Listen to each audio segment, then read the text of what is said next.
Let's bring in Shannon Bream, Fox News chief legal correspondent and the anchor of Fox News Sunday. It's great to see you. Good to see you, too. You were up at the zoo today with the bears. I was hanging out with some bears. That is to come on Fox News Sunday. Were you wearing that with the bears? I did not, but I did wear the ponytail with the bears. I love it. I love it. So Chief Justice John Roberts has said that he is not going to testify before Durbin's committee on this. But there's a debate out there that is this a legitimate investigation into ethics complaints of these Supreme Court justices? Or, like the leak of the Dobbs decision about this time last year, is this just an attempt by Democrats to intimidate and put more pressure on conservative justices and try to delegitimize the court?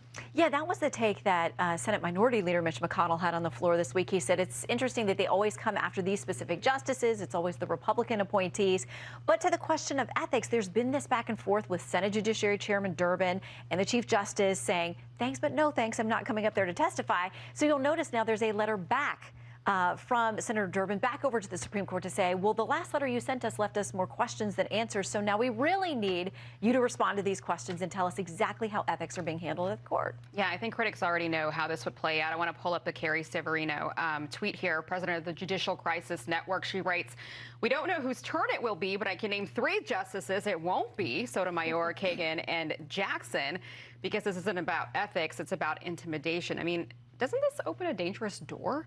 Well, you heard Senator Blumenthal, who mentioned a subpoena yesterday. Yeah. He's the one talking about separation of powers, and we all want to respect that as much as we possibly can. But you got to remember, the legislative branch also funds the judicial branch, so when they come and ask for money, it's the one time you'll often see them come up to court or to the Hill to actually have to testify.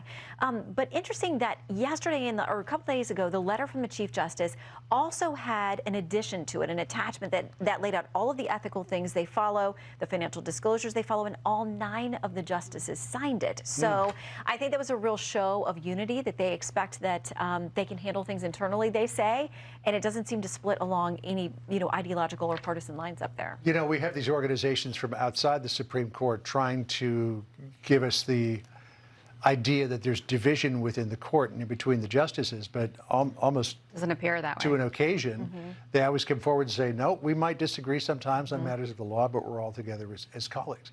Alexandria Ocasio-Cortez, her hyperbole on this has literally been off the charts. She tweeted, quote, barring some dramatic change, this is what the Roberts Court will be known for: rank corruption, erosion of democracy, and the stripping of human rights.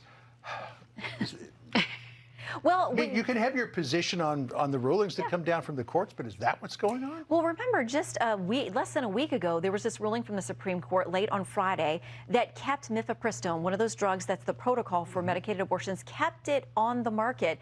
And then they were praising the court, like the court got this one right. They know what they're doing. So when they make decisions that don't match up with your ideology, it's easy to go after the court.